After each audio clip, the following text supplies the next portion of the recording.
আজকে আমি বানাচ্ছি কেঁচোর পকোড়া। যারা যারা কেঁচোকে ঘৃণা করো বা অপছন্দ, লাস্ট পর্যন্ত কেঁচোর চপ কে খায় ভাই? এবার দেখো ওর মধ্যে কি কি মশলা দিতে হয় বা কি কি উপকরণ দিতে হয়। কেঁচোর ওপরে দিয়েছিলাম কয়েকটা চালের গুঁড়ো, তারপর দিয়েছিলাম হলুদ গুঁড়ো, জিরা গুঁড়ো আর দিয়েছিলাম কালো জিরা। তারপরে ওগুলোকে ভালো করে মাখিয়ে এই বৌদি কি শুরু করতে লেগেছে? পর সেটা গরম তেলের ওপরে বেশ ভালো মতন করে কড়া করে ভেজে নিতে হবে।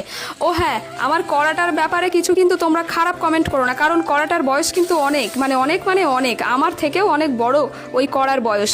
আরে বৌদি, তোমার বয়স কত সেটা বলবে?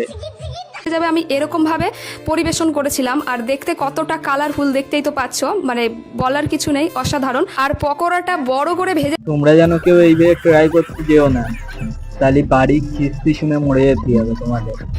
কি বলবো, এটা খেলে এমনিতেই মরে যেতে হবে। যারা যারা লাস্ট পর্যন্ত দেখেছো তারা সবাই সাবস্ক্রাইব আর লাইক